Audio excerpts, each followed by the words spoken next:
आदरणीय सरपंच महोदय जी, पिता तुल्य बुजुर्गों, माताओं और छोटे छोटे प्यारे प्यारे बच्चों, मैं आज के इस सम्मान के लिए आप सबका बहुत बहुत दिल से आभार करती हूँ। धन्यवाद, बहुत बहुत आभार। जैसा कि हमने इस कार्यक्रम की शुरुआत करी, दीप प्रज्वलित किया, हमने बहुत सारा बाबा साहब भीमराव अंबेडकर के बारे में सुना।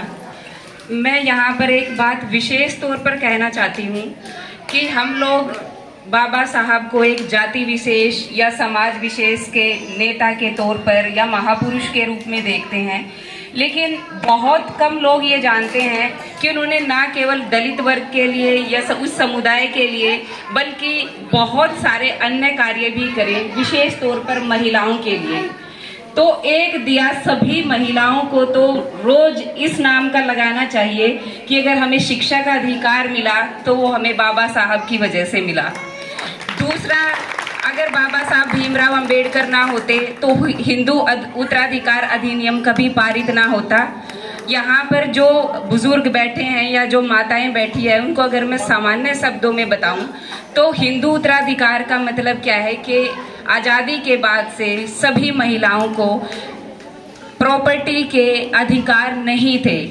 ये बाबा साहब भीमराव अंबेडकर के प्रयास थे कि सभी महिलाओं को उनकी वसीयत या उनकी प्रॉपर्टी में अधिकार दिए गए। दूसरा, उन्हीं के प्रयासों से हिंदू विवाह अधिनियम पारित हुआ, जिसमें जो बाल विवाह था या जो बालिकाओं की उम्र थी शादी की, उसको बढ़ाया गया। ठीक है, जो कि एक बहुत बड़ी कुप्रथा थी। छोटी छोटी उम्र में लड़कियों की शादी कर दी जाती थी, जिस वजह से वो अपनी प्रतिभाओं को अच्छे से नहीं दिखा पाती थी।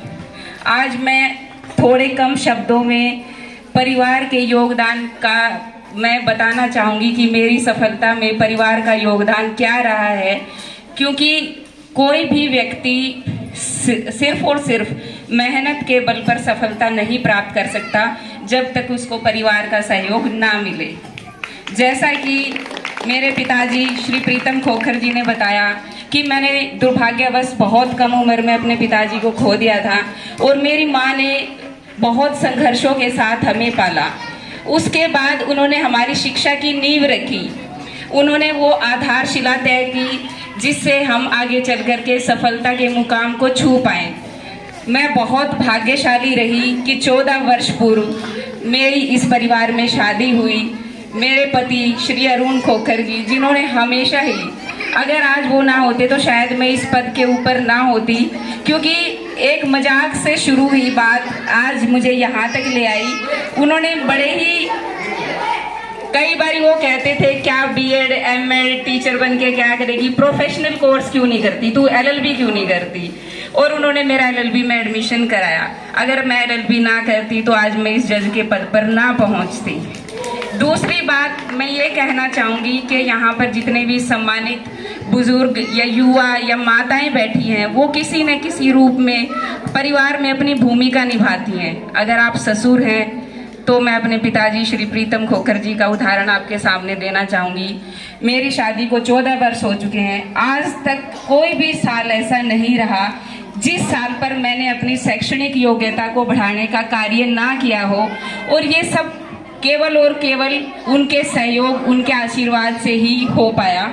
हमेशा ही वो ये कहते थे कि बेटा तू बहुत कुछ कर पाएगी, तू एक दिन करेगी। तो ये प्रेरणा, ये मोटिवेशन, हर रोज ये शब्द सुनना कि तू कर पाएगी, ये मेरे लिए बहुत मायने रखते हैं। भले ही आज मेरे पिताजी इस दुनिया में नहीं हैं, लेकिन मेरे को अपने पिताजी की कमी उनके रहते हुए कभी महसूस नहीं होती। दूसरा, जो माताएं यहाँ पर बैठी हैं, जो सास की भूमिका में भी होती हैं, तो मैं उनके सामने उदाहरण देना चाहूँगी अपनी मम्मी जी श्री राजेश खोखर जी का, जिन्होंने कभी भी मेरे ऊपर ये दबाव कभी डाला ही नहीं कि मुझे ये काम करना है या ये करके जा, ये करना है। तो मैं सभी माताओं से ये निवेदन करूँगी कि अपनी बहुओं को ज़्यादा से ज़्यादा समय दें। घरेलू कामों को छोड़ करके अगर उनके अंदर पढ़ने की लालसा है तो उनको पढ़ाने के लिए आप कार्य करें, जैसा कि मेरी माताजी ने किया है। तीसरा, जितने भी युवा यहाँ पर बैठे हैं, उनकी पत्नियाँ हैं, मैं उनसे यही मैं आज उम्मीद करती हूँ कि जिस तरह से मेरे पति ने मेरी पढ़ाई के लिए सहयोग किया, आज तक उन्होंने मेरी शिक्षा को अनवरत जारी रखा है। मैं इस समय पर पीएचडी कर रही हूँ इकोनॉमिक्स से, तो उन्होंने कभी भी मेरे लिए ऐसा नहीं सोचा कि भाई तू आगे नहीं पढ़ेगी। वो हमेशा ये कहते रहे कि yes you can do it, तू कर सकती है और तू करके दिखा। तो आज इन सब के सहयोग के बिना मैं यहाँ नहीं होती। मैं सबको कहना चाहूँगी कि आप जिस जिस भूमिका में हैं, चाहे आप पिता की, ससुर की, सास की, पति की, अपने बच्चों का, अपनी बहुओं का, उनका मान सम्मान करें और उनको शिक्षा के लिए प्रेरित करें। बहुत बहुत धन्यवाद सभी बुजुर्गों से, माताओं से कि भगवान की असीम कृपा से जो पद मुझे मिला है, आप लोग मुझे आशीर्वाद दें कि मैं उस पद की प्रतिष्ठा और उसकी गरिमा को बनाए रख सकूं। जय भीम, जय भारत, जय संविधान। Thank you. निश्चित तौर पर आपका बेटी आगे बढ़ेंगे और परिवार का नाम रोशन करेंगे। मैं दोबारा से ज़्यादा समय मैंने ले लिया, बेटी बोलेगी तो मैं आपसे गुजारिश करता हूं सभी आप अपने बच्चों को पढ़ाएंगे। और इन्हीं शब्दों के साथ जो आपने हमारा स्वागत किया, मैं इसका आभार व्यक्त करता हूं। आपका बहुत बहुत धन्यवाद। जय भीम, जय भारत।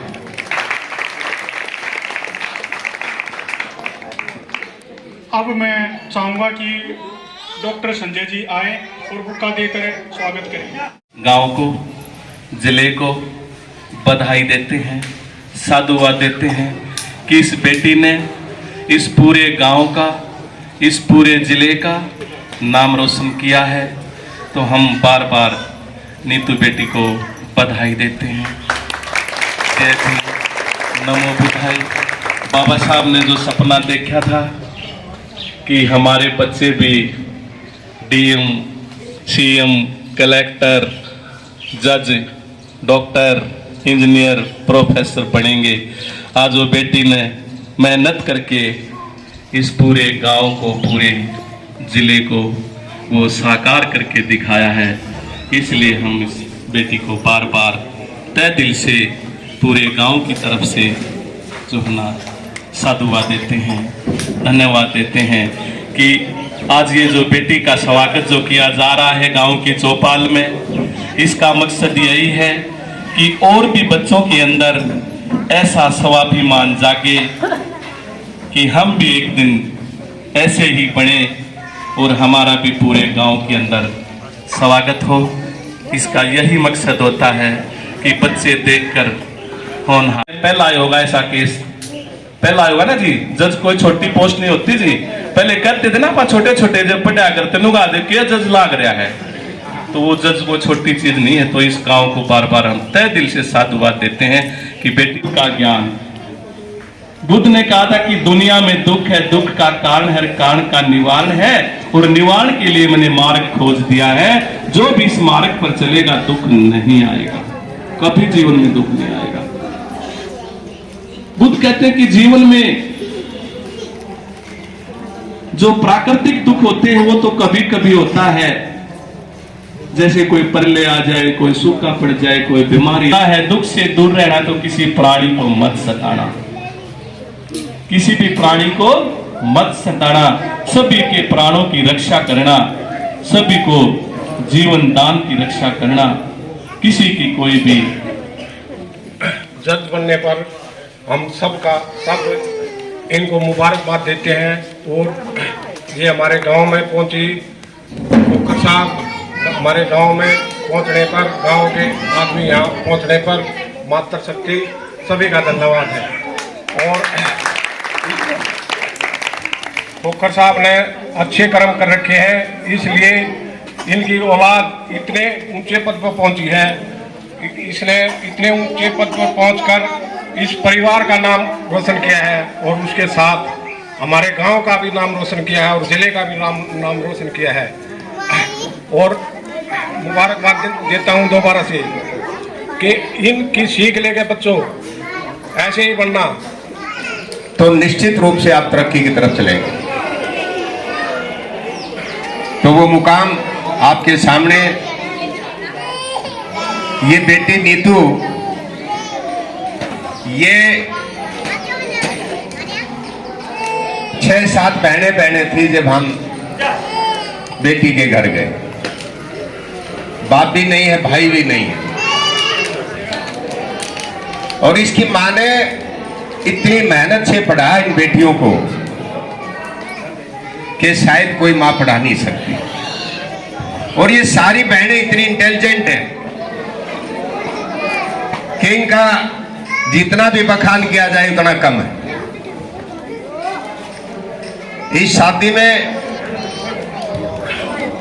तत्कालीन मुख्यमंत्री चौधरी ओम प्रकाश चौटाला जी बारात में गए थे। चौधरी चांदराम जी जो मेरे ससुर थे वो बारात में गए थे। और आज किशन सिंह सागवान जी भी नहीं है, वो भी उस बारात में गए। वे उस दिन इस बेटी की तरफ देख करके ये कह रहे थे कि प्रीतम ये बेटी इस परिवार का नाम रोशन करेगी, और वो इसने करके दिखाया।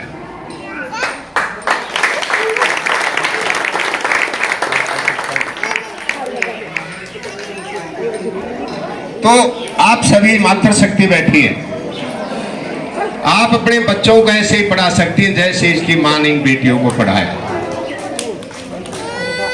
और आज भी वो लगनशील है, आज भी वो ठाली नहीं बैठी। एक बहन अभी इसकी शादी शुदा नहीं है, एक बहन कवारी बैठी है, वो पढ़ रही है। उसके साथ दिन रात मेहनत करती है, जब तक वो नहीं सोती वह नहीं सोती, और उसके उठने से पहले वो उठ जाती है।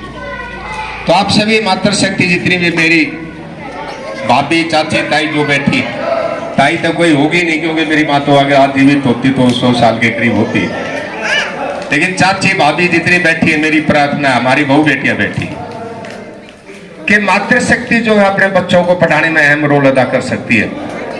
मेरी दादी ने विधवा होकर के मेरे पिताजी हर 3 भाई थे, तीनों भाइयों को पढ़ाया था। मेरे पिताजी हर तीनों भाई बहुत अच्छे पदों पर गए। तो मैं बहुत भोगी हूं इस बेटी का। मैंने आपके बारे में बताया, आपको बताया, अपने बारे में बता रहा हूं। आज मैं जो बोल रहा हूं, अगर मेरी दादी ओए बच्चों साल से पहले विधवा हो गई थी, उसकी उम्र बहुत छोटी थी। और मेरे पिताजी यार 3 भाई थे, एक बहन थी उनकी,